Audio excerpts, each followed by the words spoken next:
My name is Bridget Wood. I'm a naturopathic doctor, and tonight we're going to talk about longevity. In particular, I'm drawing a lot of the information from Dr. David Sinclair's book, a Harvard professor. This book is so hot and so new. It came out October of this year. So it's maybe a little over a month old. It was first on the top of the bestsellers list, New York bestseller list, within a day. 24 hours is all it took it to get there. I believe it's still on the top of that bestseller list. He is making the rounds in both the science circles, online podcasts, as well as TV shows. What he has to say is very easily understood by lay people, and it's profoundly a shift in paradigm for medicine. Exactly what we were talking about a little bit earlier. So the bottom line is this: if you go around in America, and we'll just stick to America, and you ask people, would you like to live longer? They're not going to say yes. It's very conditional, because many of us have elderly relatives who are living longer, but they're not living well. The quality of life is just as important. If you know you're going to live an extra 20 years, but it's going to be in a nursing home with terrible quality of life or with Alzheimer's or dementia, not only do you not want that for yourself in the future, but you dread the thought of what that would mean to your relatives, to the people that you love that might be involved in taking care of you. So living longer is a nice thing. We've always been chasing the fountain of youth. But the youth is the key part of that. We don't want to live longer if we're going to be sick. We only want to live longer if we can somehow guarantee health in our longevity. So, living life longer is only good if it's living life healthier as well. And there's some good news on that topic. So the first thing I want to talk about is in David Sinclair's book. He talks about the 8 hallmarks of aging. And he says these are basically theories of aging that have come out over time. And the first one is kind of the copier theory. So you have DNA, which is actually hardware in the body. And before they knew about epigenetics with the Genome Project, they just knew about the DNA. And they said, okay, just like you put a piece of paper with something on it in the copier, if you take the copy of that and then you put it in and copy it, and you just keep copying the copy gets worse and worse, and it deteriorates over time, and you can barely read it after a while. And they said, we think that's the main thing going on with aging. As your cells are replicating themselves, there's errors caused by toxicity, errors caused by free radicals, errors caused by all sorts of things. So your integrity of your DNA is what's breaking it down. This turns out not to be true, really at all. And the ultimate proof of this is they can take a cell from an old animal or plant, and they can clone it. And we don't get an old animal from it. We get a brand new, young, healthy animal. If you took 100 cells from an old animal, maybe 80 or plus % of them would make a perfectly healthy, brand new animal through cloning. This is shocking to us. We really did not know that. And then when they did the Genome Project, they said, man, of these 3 billion base pairs, which they had to go figure out and line up, it's literally like they went in and they read the code of our body, like a computer code. So with computers, we have zeros and ones, right? So 0 and 1, 0 and 1. But with our DNA, we have computer code. It's just far more sophisticated. It's pairs of either A, T, or G, C, to make it simpler. But they can be flipped in either order, and they're different. If it's A here and T here, it's different than if it's T here and A here. So I actually have 2 combinations of A and T, and I have 2 combinations of G and C. This gives me a very complex code.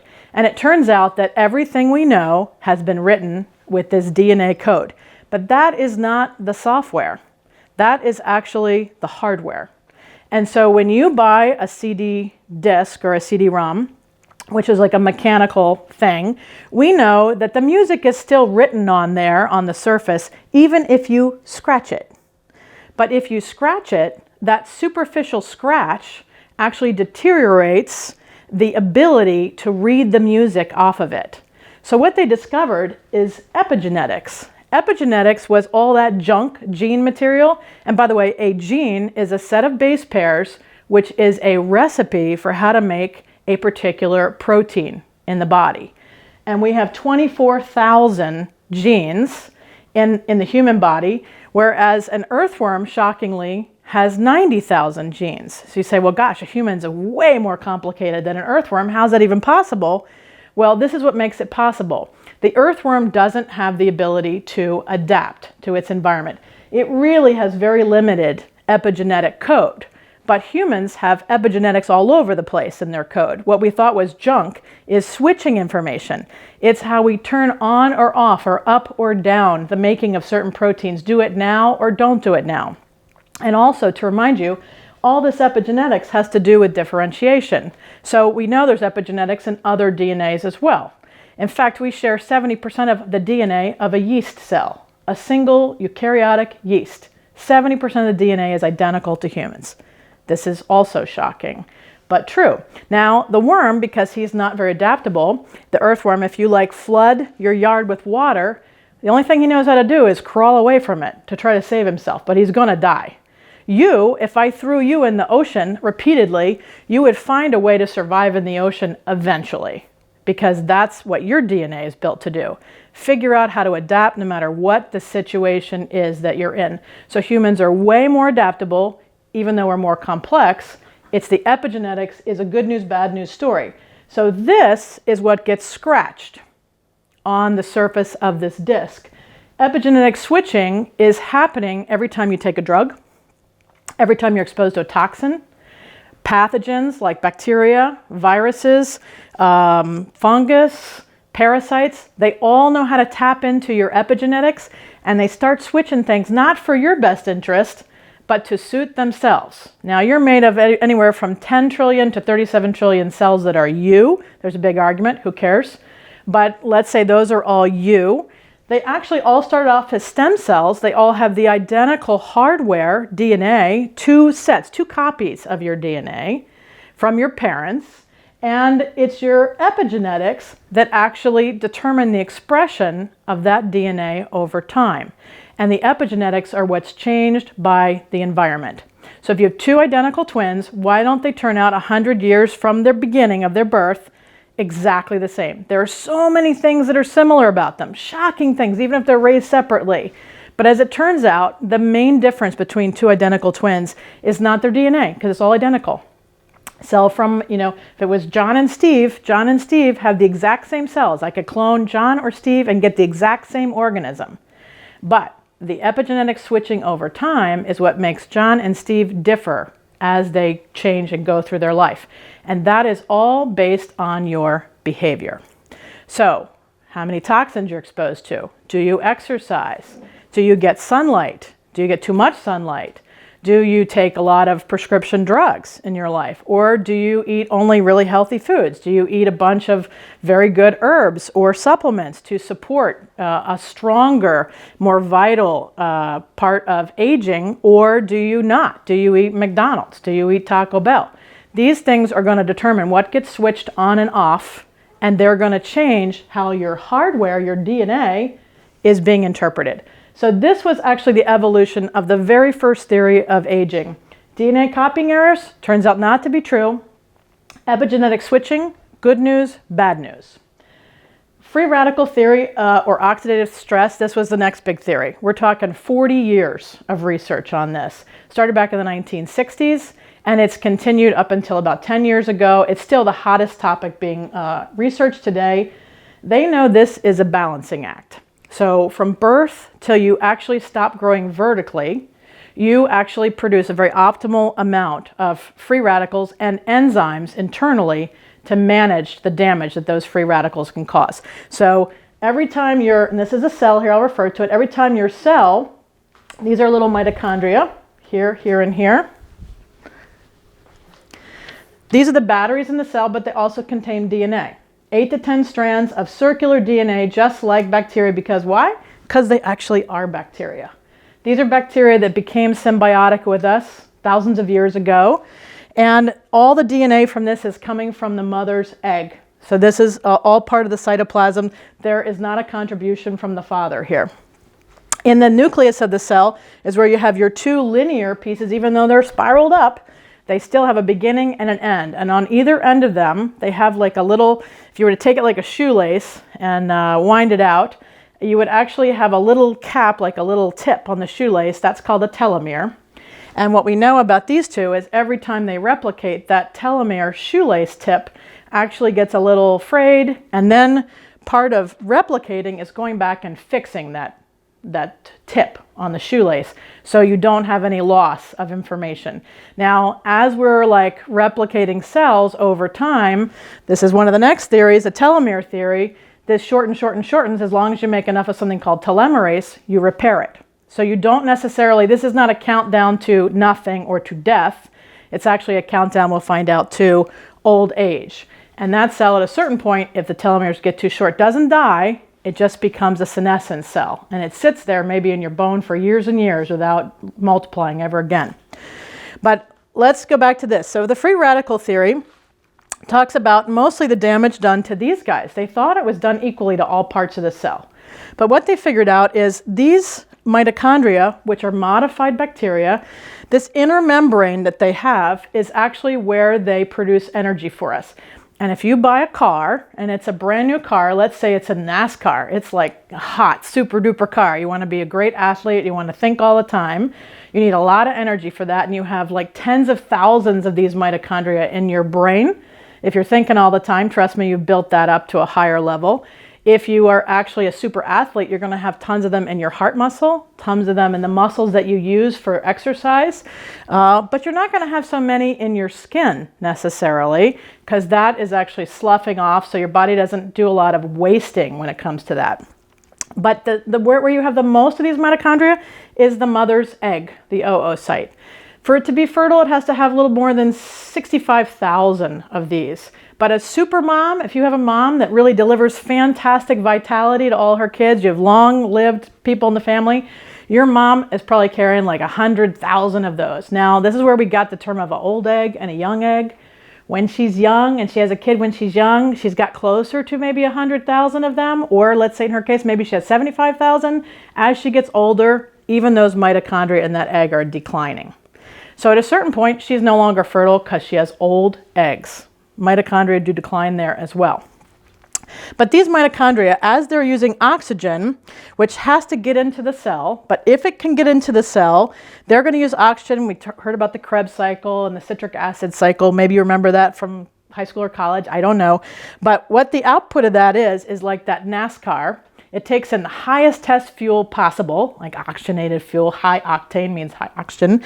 And it actually produces 23 ATP from one cycle and just a couple lactic acid molecules. So this is a car that runs clean, doesn't have any smoke coming out of the back, no weird sounds going on, no like smell in the vehicle of exhaust leaking through the car, no parts falling on the ground behind you. This is a young, healthy cell, and it can do fabulous things, and you can, stay up all night, and it can repair itself by the morning, and it's fabulous.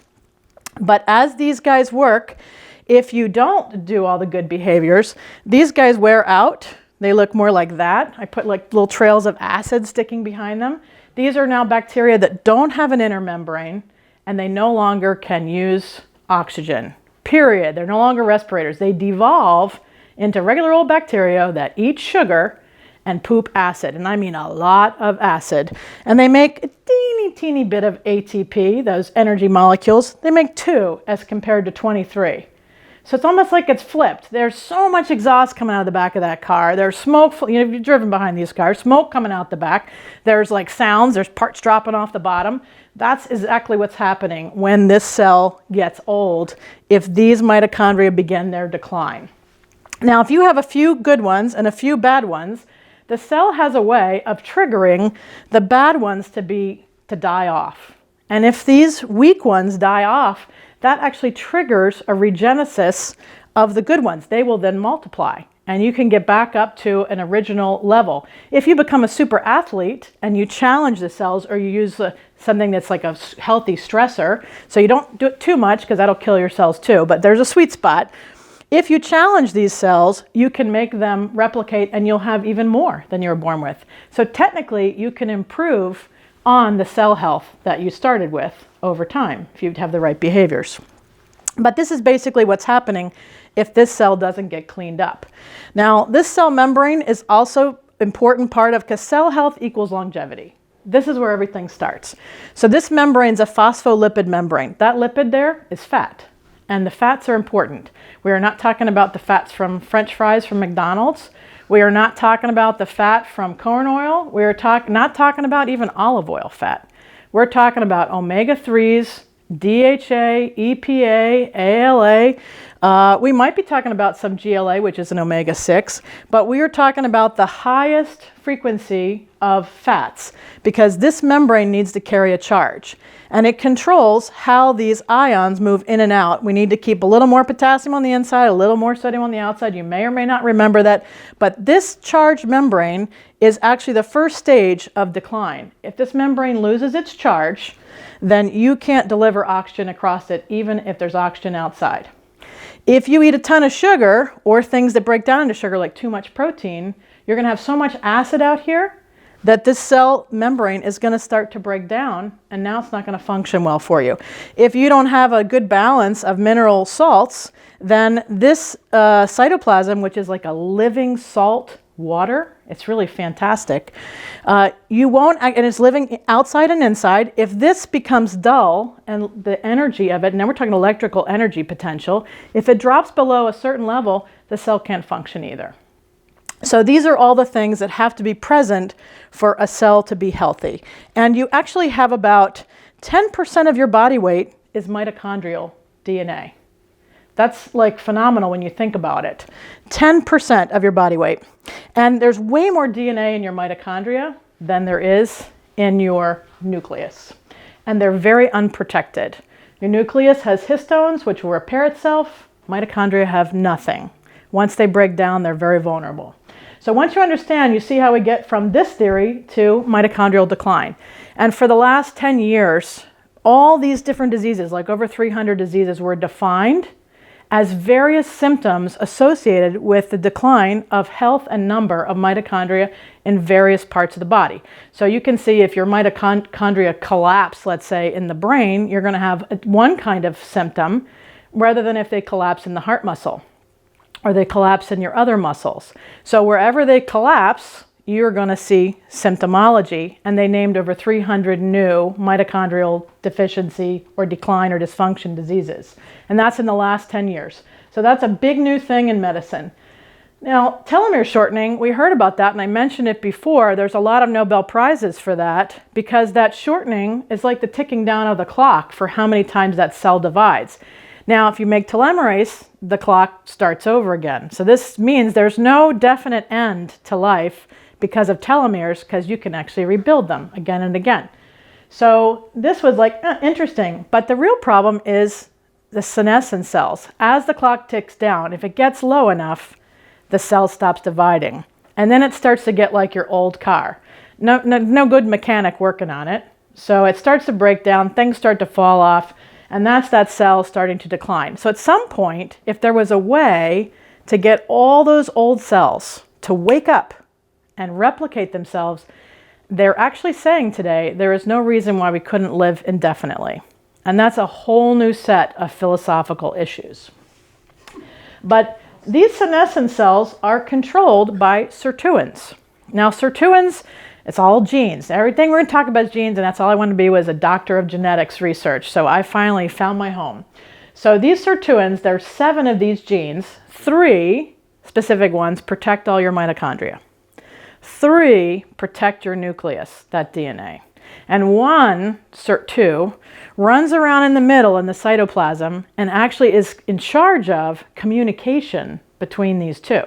Because the role of deciding when that cell will divide or when it will schedule itself for death is actually up to the mitochondria. If the cell is relatively healthy and the mitochondria are healthy, they're given control. And wouldn't you sort of want to know, like if you have to perform a function, let's say you're going to drive on a loop-de-loop with your car, you need to know if the engine's strong enough to actually make it all the way over the loop at a certain speed so you didn't fall off the top and crash your car, right? So the engine is the key to what you can do with your car or your cell in this case.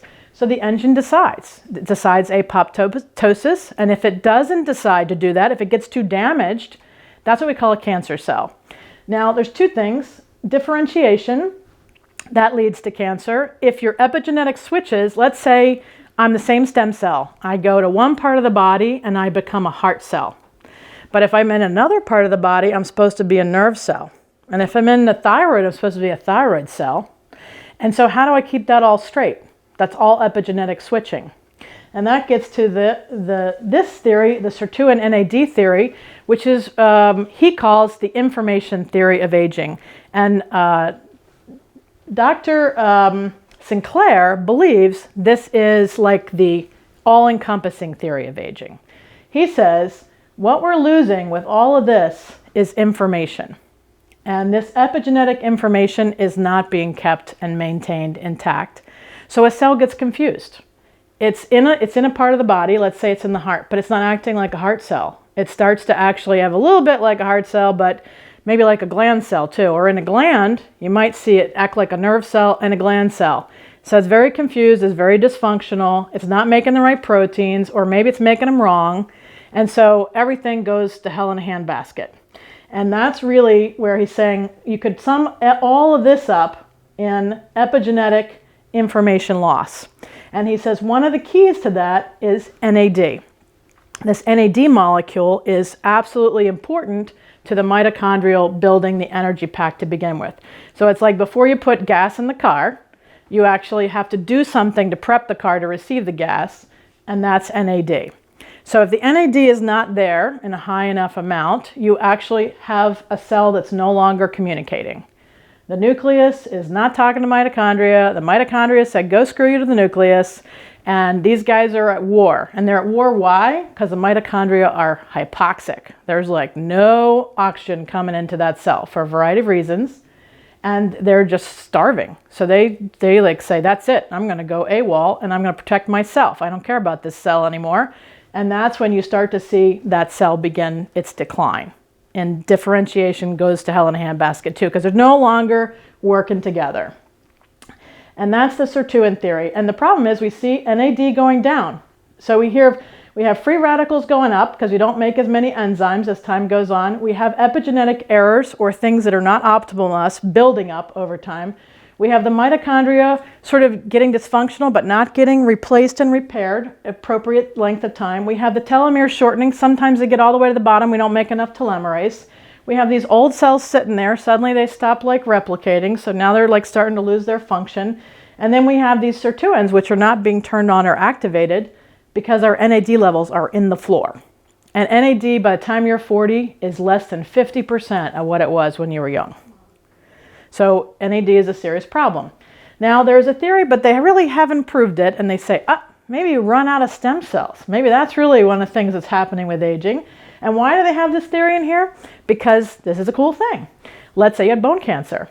So there's something wrong with your stem cells in your bone marrow. They can go find a match for you, take someone else's stem cells, stick them in your bone marrow. If it's a good match, voila, it even starts like fixing your own stem cells. It's like, hey, this is the plan. You forgot what we were doing here, but we're like working like this. And they go, all right, and they get in line and they go back to doing what they're supposed to do. But you can take your stem cells, extract them, and you can put them anywhere where cells have lost their minds. And just putting a stem cell there, injecting it into an organ that's no longer functional, that organ wakes up and goes, oh, I didn't get it. I didn't realize we were supposed to do something. I forgot. I wasn't paying attention here. I let go of the controls. And suddenly the cells start acting normal again. It's quite amazing. So that's why the stem cell is in here. He says, I can't really tell you much about it. We just know for some reason stem cells aren't going where they need to be fast enough unless we inject them and put them there, even though you should be making enough. Now, exercise is key for this. If you don't put a cardiovascular demand, even a physical gravity demand on your bones in this body, you will not make so many stem cells. Because this is where your red blood cells are coming from and other cells that you replicate all the time. Every 120 days, you're replacing your red blood cells. You're replacing, I think, your interior lining of your gut every 7 days. Skin cells on your mouth are actually being replaced in 24 hours. It's how your tongue would heal up if you like put a hole through it. But so stem cells are there as long as you keep your bones healthy. And that's important. Bones and teeth have stem cells. All your bones have it. Now, nutrient absorption and protein enzyme assimilation. This is the last theory. They always throw it in and they say, hey, This is the microcosm of where your longevity is all taking place or getting ruined. But this is at both the macrocosm and the microcosm level. They say, over time, we use our gut. We're putting all this stuff through it. And the gut actually starts to get sick. It's maybe leaky.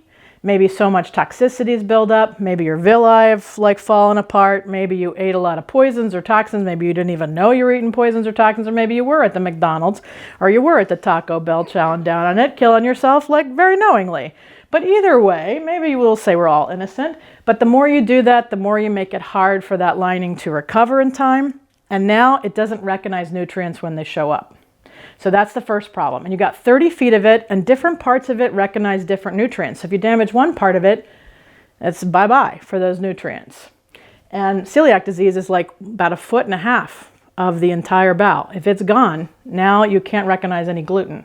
So other things are absorbed in other places. So it's important to keep that whole 30 feet. You can't just like medicine thinks I'll just like reroute part of it, cut part of it out, no big deal. But the other thing is your liver is responsible to take every protein you eat and actually change its frequency and make it you. It has to actually get your own DNA involved, which has a frequency. It's in the megahertz zone and has to take the chicken dead thing, break it all apart into amino acids, and then it has to rebuild as your protein using your DNA map. So if your liver gets all full of toxins and sluggish, it can't do that anymore. Or you can actually start to get errors in certain proteins that are key, and now you don't get a protein that's acting right. It starts to fold and bend and become dysfunctional. So these are the features of aging. And David Sinclair says, we already have science on all of these. Fix these, he says, and you can change everything. And I said, all right, that's interesting. So how has lifespan gone with all the medicine and all the research? As it turns out, we've actually got an extra 20 years on lifespan globally. This is a global average. Now, we study this more, we look at this more. In third world countries, we don't look at it as much, but in Western countries, we're very focused on this because that's to do with the economy and money and all that kind of stuff. So we pay attention here. So let's just talk about Western countries for now because we don't really know so much about the countries that aren't Western, but that's where they did the blue zone study, which I'll talk about next. So between 1960 and today, that's about 60 years, we got an extra 20 years of life. Well, was it good? Were they actually healthy years or were they creepy years? As it turns out, they had to figure out this health span issue. So they came up with this index called the Daily Index, Disability Adjusted Life Years. So this is how many years at the end of the lifespan you can expect to be pretty darn sick and disabled. So let's say everybody's living an average of, let's say, to 85 in many Western countries. Males and females are slightly different, but it doesn't really matter for the sake of argument. Israel in the European theater is probably the best, and its number is 10 years. So this means you're going to live to be 85 in Israel. After 75, you can kind of expect problems, but prior to that, you can remain very healthy. The average population has not got a lot of diseases prior to that point.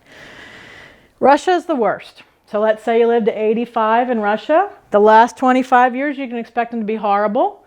So by 60, most people who are under 60 are still pretty healthy on average. But from 60 to 85, you're going to be a burden to your family and a burden to society. That's an interesting number to know, isn't it? Now, what do you think the U.S. Daily Index is? And I'll ask you, go ahead and tell me. What do you think? Call it a number. Under Russia. Under Russia. 15. 15. It's 23. We're like the second worst out there, and we're not in Europe. But you go through the whole world, we're the second worst number. So we spend trillions of dollars on healthcare. How are we the second worst? Question. Blue zones. This is another way we've looked at longevity. We went, where in the world do we have the most centenarians? People actually living to 100 years of age in higher numbers than anywhere else in the average within those countries, or even in the world. So they found a culture, a small group of people in Japan, Italy, Greece, California of all places, and Costa Rica. These are the blue zones. There's a book, and these are the reports on each of those.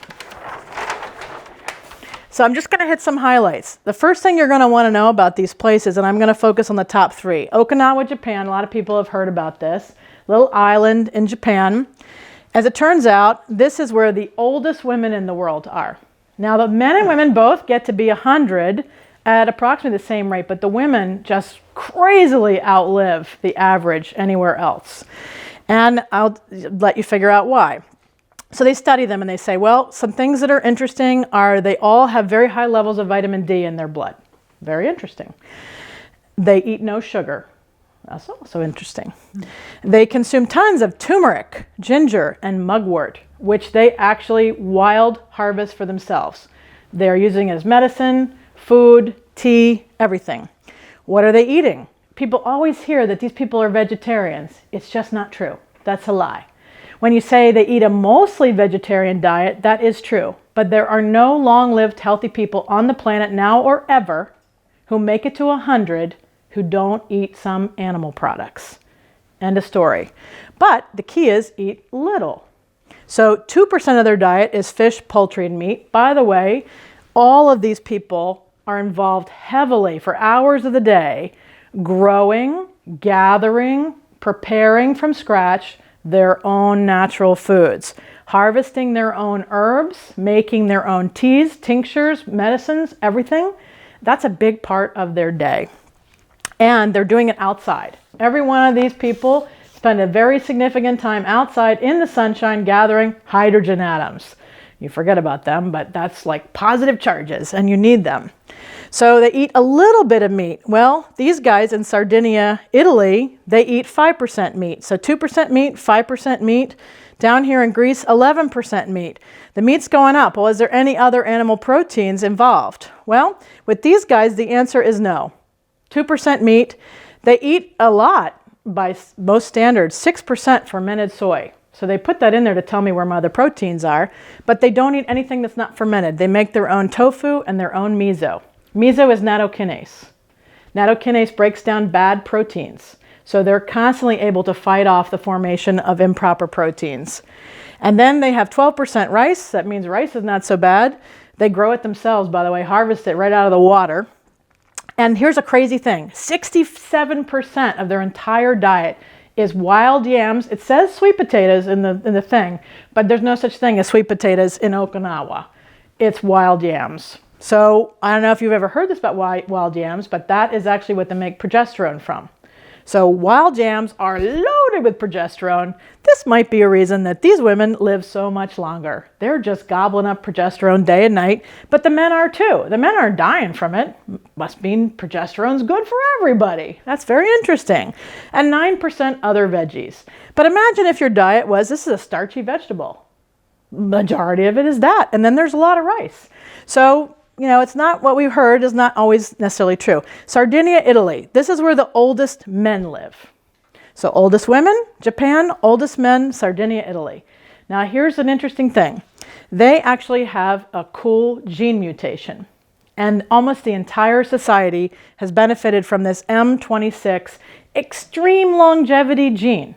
This just keeps replicating that cell, makes the cell healthy. You would say almost no matter what they do, because I'm going to tell you one thing they do is they drink wine that they make for themselves.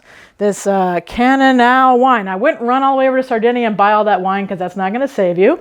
But they actually make it. They drink a little bit every day, but they talk about how the men do drink quite a lot. I don't know. They also are walking over 5 miles a day, and they're fishing. They're doing a lot of stuff to gather their own food. They're eating 4% beans, so I've been told that beans are so good for you. Well, neither one of these are eating a ton of beans. And then you have 47% whole grains, and I got to tell you, this includes, because it's Italy, pasta. And I didn't break it out, but it's a significant portion pasta, but they like to pretend it was like some pasta and all these whole grains. You know what? It's a heck of a lot of pasta. And then they have 26% dairy. Now, they said goat's milk. It's not really true. It's goat and sheep, but every bit of it's A2. There is no A1 animals for dairy on that island, period.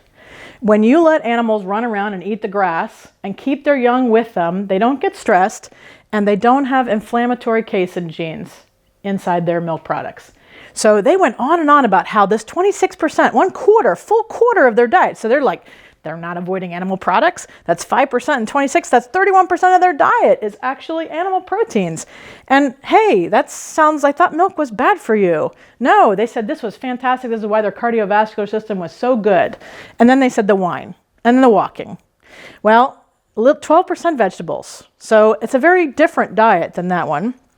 In Greece, we have some of the longest living people. 1 out of every 3 people in Akara, it's another island in Greece, live into their 90s without any disease. No disease. And they also have the most centenarians. So what do? They're Greek Orthodox and they fast all the darn time. And they're not freaking kidding about it. They're not like, I'll give up chocolate for 40 days of Lent. No, that's not what's happening. They're saying, I'll give up all food, but fish. And I don't eat much fish. I'll give that all up for 40 days for Lent. Or I'm not going to eat something on Friday. I'm just going to eat one small meal on Friday or no meal on Friday. They literally fast 1 day out of every week. They fast for 40 days here, 30 days there. They fast over 100 days a year. That's clearly more than a third of the year. They say, aha. That's the reason why they're doing so well. These guys never die. They never get sick. They do drink a ton of rosemary, sage, and oregano tea. It's all wild crafted. They make it themselves. That's a fabulous tonic. They have no clocks on the island. If they were there, they're not working, they said. They barely care what time it is. They got the sun for that. They take a lot of afternoon naps, and they definitely walk over 5 miles a day, especially the men, and they're herding a lot of these animals. So they're walking all over the place. Now, their diet was interesting. Now we're up to 11% meat and fish. 4%, this all leftover part, turned out to be goat's milk. They talk incessantly about that, even though it's not listed in their diet. So that's all A2. And then they have 11% beans, 15% potatoes, grains, and pasta. And then they have 6% of their diet is olive oil. They noted that because that's like a really high amount of your diet being olive oil. Now, everybody in Greece is loving olive oil, but that's an excessive amount of olive oil, but it's all raw. And here we have 17% greens and 20% veggies. They're the only group so far that eats fruit. These guys barely have any fruit available to them and almost no simple sugars. And so they're doing pretty good. Now down here, Loma Linda, California, the reason you never heard about this one is because this is the Seventh-day Adventists. There's 9,000 of them that live there. And they've been in my ND classes, so I got to meet them. They all, as part of their religion, believe you got to be healthy because they don't go to doctors. They don't take drugs. They don't get surgery. Now, if you break your leg and they can't set it, they will eventually maybe take you to a doctor if there's blood coming out and they can't stop it. But they pretty much try to avoid that at all costs. And so they don't do any of that. They also don't believe in smoking or alcohol of any kind. They do only herbal and natural medicine. They do it all themselves. And they eat 10 to 15% animal products, and the rest is vegetables, potatoes, and grains. That's still light on the animal products, but it's not like it's non-existent. They're all of these groups, very active outdoors, definitely all have extremely positive long-term relationships that are multi-generational, and they all prepare their own food and medicine. So that gives you an idea of what works. Now, maximum human lifespan is determined to be 120 years. How do we do that?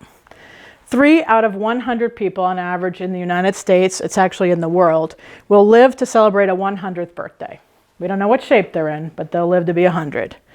However, just 5 more years, getting to your 115th birthday, will be 1 in 100 million of us. So statistically, we're dropping off like flies after 100. And that's important. A few people have made it past 120, but we know their names. They're like few people on the whole planet. So they consider 120 the maximum human lifespan. Now, what Dr. Sinclair said, he said, look, so far, traditional medicine focused all their money and attention on managing chronic disease symptoms. So it's all the diseases you know of, which, by the way, have not changed statistically in America in the last 40 years, except to maybe get worse. So cardiovascular, we're talking about heart attacks, strokes, high blood pressure, for example, neurodegenerative disease, Alzheimer's, dementia, Parkinson's, ALS, MS, metabolic and digestive disorders like diabetes, insulin resistance, liver disease, thyroid disease disorders, kidney failure, Crohn's, celiac, obesity, these are all included in that. Cancers are actually all metabolic disorders. So all cancers fall into this category. And chronic inflammation, osteoarthritis, rheumatoid arthritis, lupus, fibro, chronic fatigue syndrome, joint failures and replacements, even Lyme disease, which is actually a parasite. But all of these things, they're saying, we focused all this time and attention on drugs for these things and treatments for these things. And he says, what did our $2 trillion a year get us? Absolutely nothing. We've maybe extended lifespan, but the life we're getting sucks. So it was worthless. And he says if the goal was to improve health so we could get a longer life, we didn't really do it. We just extended ugly life.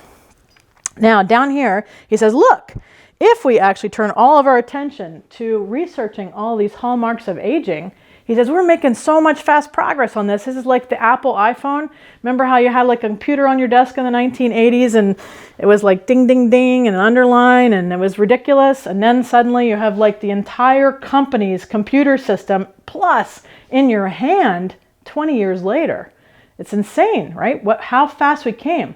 Well, he says now we're moving that fast in medicine because when they opened up the genome, suddenly all these genetic pathways appear and they're like, oh my God, we can just tap into those pathways and we can change the whole trajectory of your health. And he said, if you'll put money here, you can actually eliminate or put money at the root cause of aging. You'll eliminate all chronic disease. Every one of these goes away when they make an animal live longer. Every single one. And that's incredible. So this is the guarantee that if you live longer, you actually will be healthier. The two go together. Dramatically healthier. So NIH did a longevity study, very expensive study. They selected 30 pharmaceuticals, 30 supplements. They tested in mice because mice live 3 years. Humans live like a lot longer than that. So it would be a long study. We'd all be waiting. We'd all be dead when we found out the results. And here's what they found out. Number one thing that actually extended life in mice was rapamycin. Rapa Nui, it's actually Easter Island. They found a little fungus there. They finally replicated it in the lab. Rapamycin is what they give people. It's a TOR or an mTOR inhibitor. It actually takes the immune system and it stops it from reacting to an organ. If someone donated an organ to you and you don't want your body to fight off someone else's DNA, you take this TOR inhibitor and it works fantastic, but it also extends your life, quality of life as well. And that's like crazy. They said, wow, just shutting down the immune system a little bit got you, wow, 9 to 14% extension on life. That's impressive. And the mice were healthier. Number two in the study was actually the only nutraceutical or supplement that extended life significantly. And it extended at 7% in male mice and 3% in female mice, so they became identical in their lifespan. And this was a NRF2 activator. It's the only NRF2 activator to be proven by science. And that's science for a nutraceutical, that's saying something. Number three is metformin. Metformin, you have to have an A1C problem and be diagnosed with diabetes before someone will give you metformin. But if you could convince a doctor to give you metformin, you would actually live longer. Because just like NRF2 pathway is cytoprotective, so is metformin. It's an AMPK activator, which is a precursor on that pathway. So what did they test? They tested a bunch of stuff we all thought worked. CoQ10, acetyl L-carnitine, acetyl L-cysteine. They tested resveratrol, pycnogenol. They tested vitamin C, D, E. They tested green tea, turmeric. I could go on and on. Everything you ever heard of that you thought would extend life. Oh, that's fantastic. It's just not true. There were only 7 things that significantly extended life in mice, and actually 3 of them involved metformin and something. Metformin in this, metformin in that, metformin in the other thing. So we're talking about 5 out of the only 7 significant results that extended life in mice. That's a pretty interesting study, and NIH in their Institute of Aging actually still has not published the whole study because this is not good news for the supplement industry. And now we have a Sinclair study. His actually extended life 20% in mice. 20% longer, incredibly healthy mice. And all he did was don't feed them. He took away a ton of calories. And so the mice were always hungry. And he actually, that's called hormesis, which is like a healthy stressor. And he took away their food. He gave them the equivalent of a 600 calorie a day diet. Now, of course, he crafted the diet, so he made sure they had all their nutrition in the diet. So it was like a perfect diet. Who's going to eat a pill every day that's all the nutrients and stuff you need? That's pretty boring. You got to eat the same thing every day. And the mice were not exposed to any toxins in the environment. They got clean air, they got clean water, they got clean food, really very nutrient dense food, but only 600 calories. And he made them exercise like crazy. He just like put a wheel in there and he was constantly trying to get these mice to go on the wheel and exercise every day. So that's what he did, and it's very repeatable with a 30 to 60% restriction in calories, 30% in youth, but 60% when they get to the point where they're about 65. Mice live 3 years. So let's say once they're about 2 years old, they're literally starving them with almost nothing. Could you live on a 600 calorie diet a day? That's one meal, 600 calories. So the best results, 20% reduction. This was true of mice, yeast, which live a week. So that's another thing. All the telomere work was done on yeast. All the early sirtuin work was done on yeast. The CRISPR work's done on yeast. So yeast, mice, and rhesus monkeys. Rhesus monkeys live 40 years. And there was a cool study in rhesus monkeys I'll talk about in the next page. But here, Sinclair did this other crazy study with mice where his sirtuins, these 7 sirtuins, he actually put an extra copy of SIR2, the one that's in the cytoplasm, inside the mice. Because you can make mice DNA any way you want. It's like, designer mice. They're fantastic. And when he put that extra SIR2 in there, he didn't even have to have so much NAD because he's got 2 SIR2s working at the same time. These darn mice, at the age of 65, they was definitely cutting their diet, but old, and they made them blind genetically. They suddenly became young, and they became super mice when they injected this extra SIR2, and they became able to see again. So old blind mice saw again, became super mice, hopped on those darn wheels, and broke them. They ran 3 kilometers. There are no young mice in any study that run 3 kilometers without stopping, and they literally broke the equipment, which kind of messed up the study. But we never seen that before from mice. So just increasing the activity of 1 sirtuin out of 7, the one that's in the cytoplasm, made mice super mice. In their 65-year-old stage, he found out you can actually increase NAD. Any way you can do that through diet, and he looked at resveratrol, he looked at NMM, he looked at inhibiting other things that block the production of it, niacin, B3. He found that if he could activate it, he knew all sirtuins would actually, because they've done other things to prove it. If you increase NAD any way you can, all sirtuins become active and cells become young again.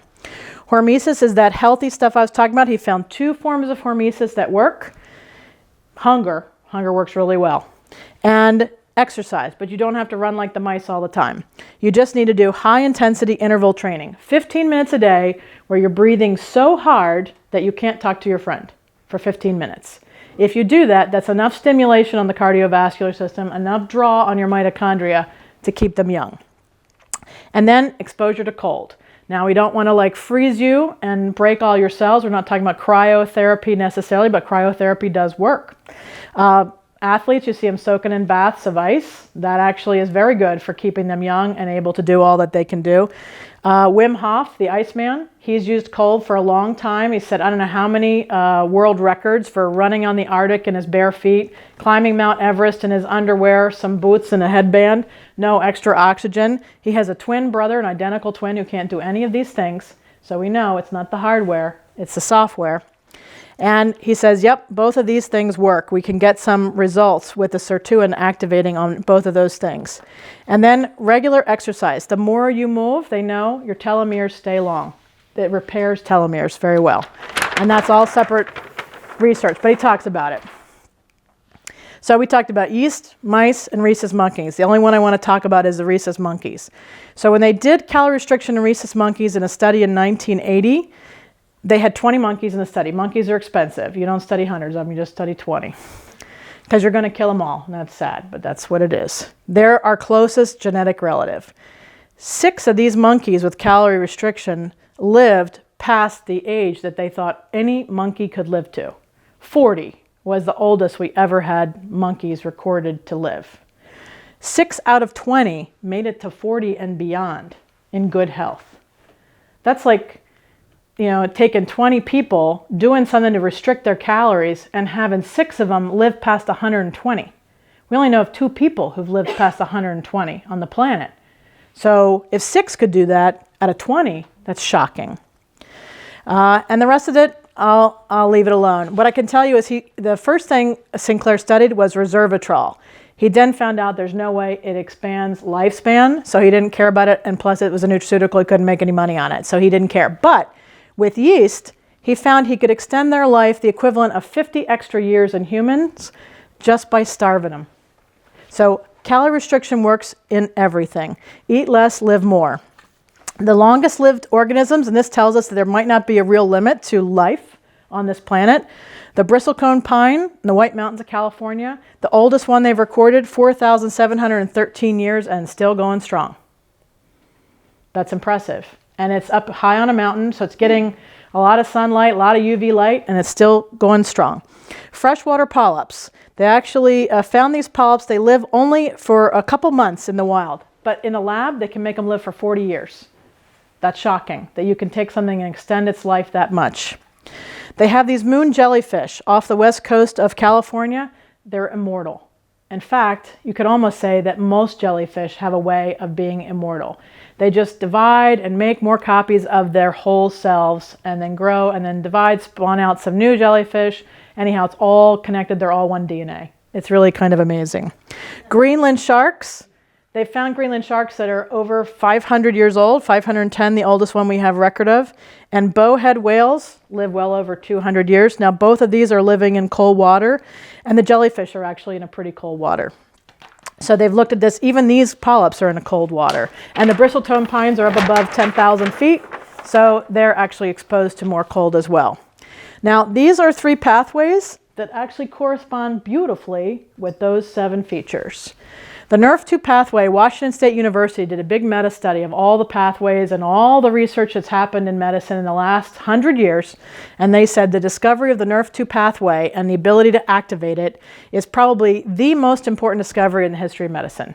And it's not only been proven so far, the dramatic effects, this is the most cytoprotective pathway that there is. The more research that comes out on this, and we're talking, it started with it was discovered in 1994. There was one study about the NRF2 pathway. Every year there's been exponentially more studies. It's now the #1 pathway that's studied in medicine, and 11 pharmaceutical companies are looking for one. There is only one on the market in pharmaceuticals, that's Tecfidera. It's used to put MS in remission, but there is a natural one that's better than everything that's hit the market. Now, after that, it says, well, what does this do? It's actually the master detox pathway, and it actually produces all the enzymes. It stimulates all enzyme production that's protective for the cell.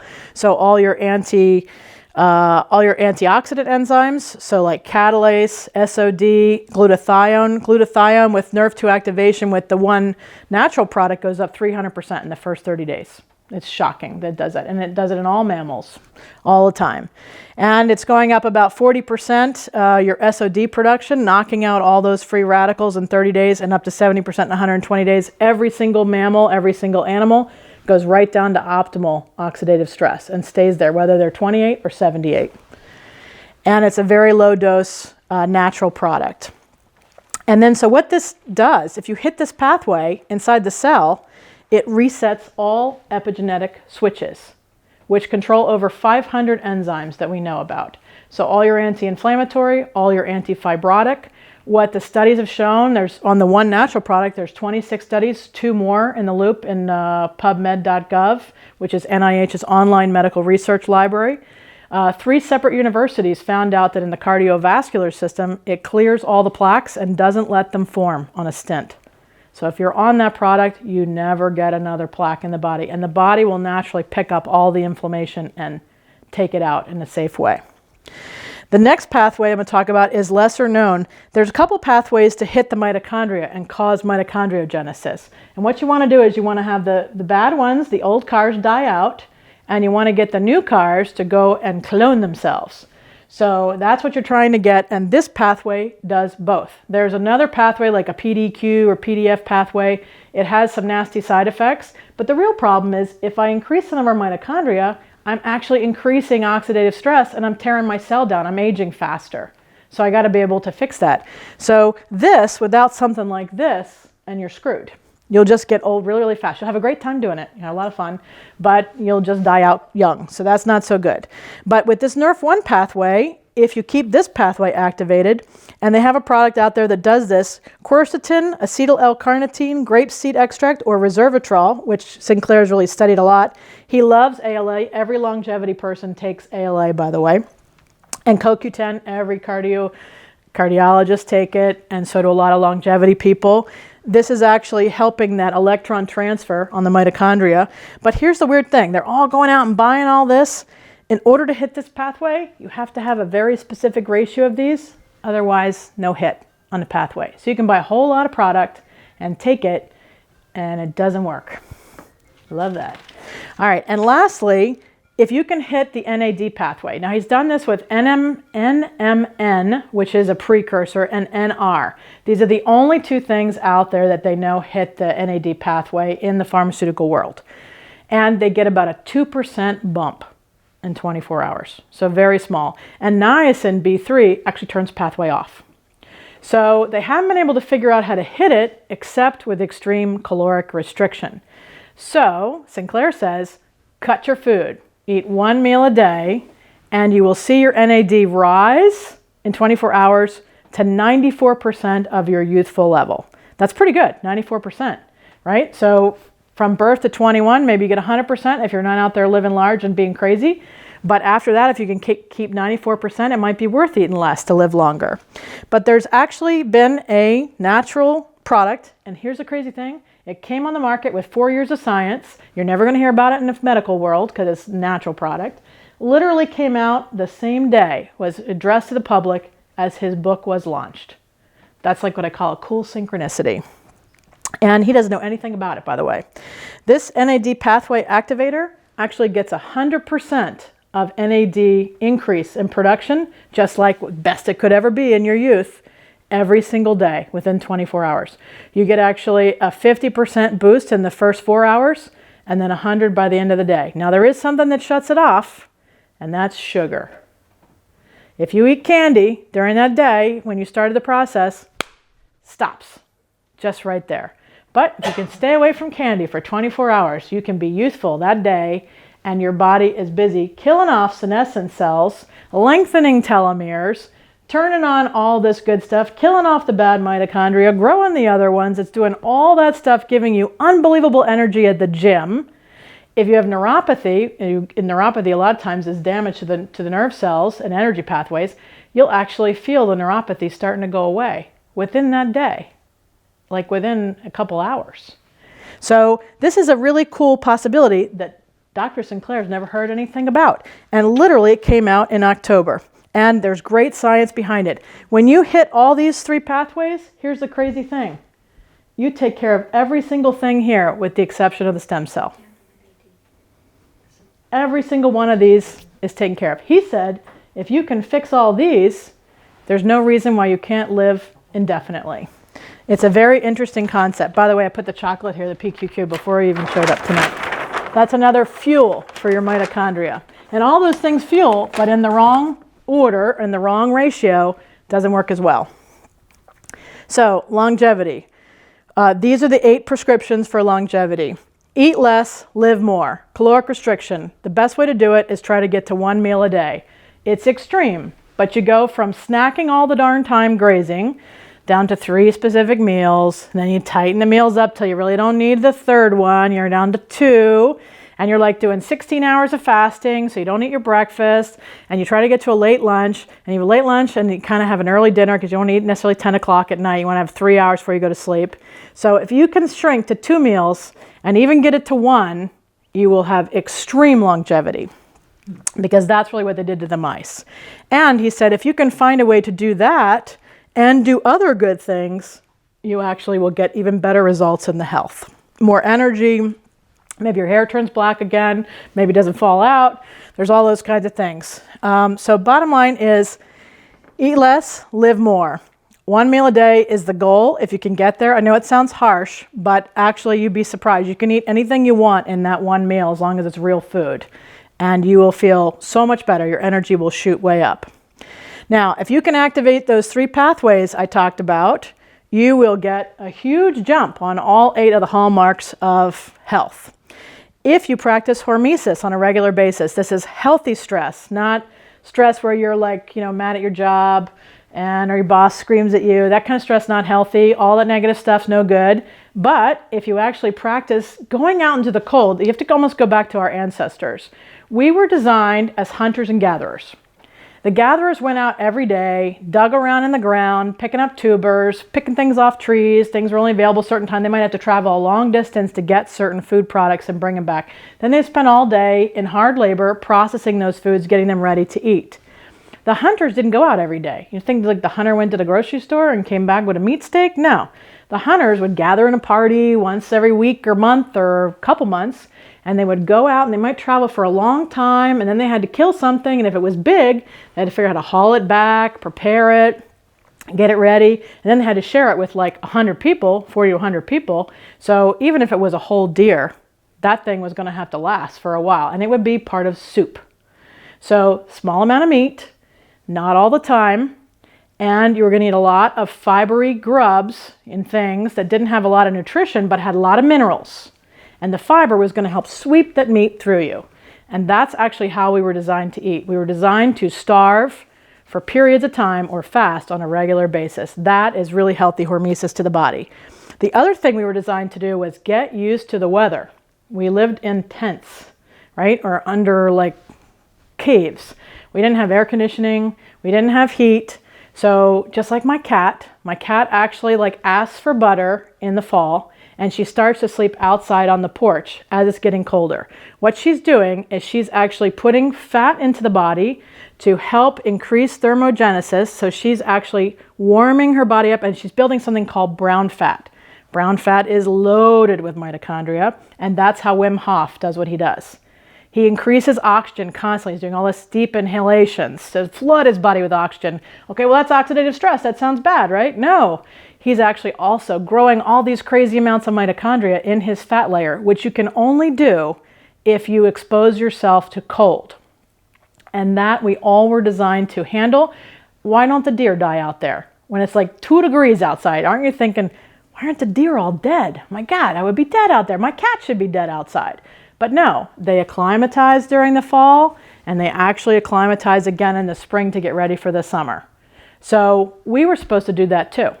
And we lost that because we live in these temperature-controlled environments, and that hormesis stress is really good for our bodies. And so we should get outside and expose ourselves to the cold, get in cold water, get in a pool, for God's sakes. Probably the best exercise you can get. Walking and swimming and even walking in the pool. Fantastic exercise. And we talked about high-intensity training. Only 15 minutes a day. Don't kill yourself. Just get yourself so you're breathing hard. Think of the hunter. He sprinted to get the animal. He caught the animal, he went, whew, and then they had to break it down and cut it and eat it and then carry it all the way home. That was a little bit of exercise, but over a long period of time. And then periodic fasting. It's in all the ancient texts that you should fast. We don't mean give up chocolate for Lent. We really mean you should go a day here and there and don't eat anything. If you can go 7 days without food, you'll make the body young again. Now, and that's water only, basically. And you have to work your way to it with juice, work your way out of it the other way. Avoid toxins as much as you can, but since we can't, they're everywhere, including toxic emotions. You're going to have to take action on this one. So you got to learn how to detox the body and do it regularly. Limit and avoid things that you can. If you can avoid alcohol or cut it down to a minimum, if you can avoid smoking, this takes 15 years off your life. That's the statistic on that. But sugar is the big killer. Fruit's okay, sugar bad. Don't eat a ton of fruit, but it's going to age you as well. But the fruit's supposed to have fiber and nutrients in it. And try to stay away from drugs. Drugs end up being extremely toxic. They're mostly fluoride compounds, 65% of them. Many of them are bromide compounds. They shouldn't be in the body. Eat more vegetables and less animal proteins. But pick your animal proteins well. Make them the best quality possible. If you're doing dairy, make sure it's A2 and non-inflammatory proteins. Because we can get that now, we should. Spend more time outdoors. You need energy from the sun. Your skin actually makes not only vitamin D, we all heard about that, but it makes sulfate compounds. Now, in your body, you have these gut flora which actually make the same sulfur compounds. However, they've been spraying Roundup Ready on everything, and that kills this shikimate pathway bacteria. They said, oh, don't worry, Roundup Ready doesn't kill animals, just kills plants. Oh, and bacteria. Plants and bacteria. You don't like bacteria anyways, right? Well, bacteria, these bacteria are incredibly important to us. All those aromatic compounds that we would call brain chemistry, neurotransmitters, and tryptophan for your muscles, dopamine, epinephrine, norepinephrine, all these things are coming downstream from that pathway. So if those bacteria die, and anytime you eat anything with glyphosate in it, and everything's sprayed from the grain group, and other things as well, you're actually building up that, killing the bacteria, and now your skin is your only hope for sulfur compounds. So you need to get out in the sun a lot more than the 20 minutes they told you. And you want to actually grow as much of your own food. The activity of gardening, so good in so many ways, and also it's like the heavy lifting. It's not like you're going to be like breathing hard, maybe some of the time, but for the most part, that is the exercise that those blue zones did. They're not doing other things.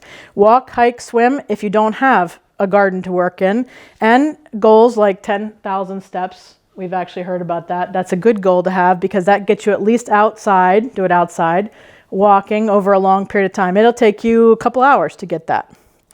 And then reduce stress as much as you can. And this is not the good stress, get out in the cold, but reduce the kind of stress where you're angry at your boss or you are out in traffic cussing or whatever you're doing that's like you think is stress. It's good for my body. I'm supposed to have stress. No, not that kind of stress. Try to limit that. Toxins are stressful. Try to limit that as well. You want to sleep better, not necessarily more. They told us we need like 8 hours. That's not true. Many of us need 4.5 to 6 hours, pretty much core. Some of us need 8. True. Find out what you need and get that as much as you can. The quality of it's more important than the amount of time, but you shouldn't be less than 4 hours or 4.5, I think. And the next thing is strong social and familial relationships. If you have people in your life that are either toxic, get them out. Don't spend time with them. Or if they're helpful to you, they make you feel fantastic, seek them out. Actually, that kind of relationship is what every one of those blue zone cultures pointed to as the reason they lived longer. That was the main reason they gave. And it's basically the key to a happy, purpose-driven life. And that's it. So, thank you very much. This is a preview of part 3.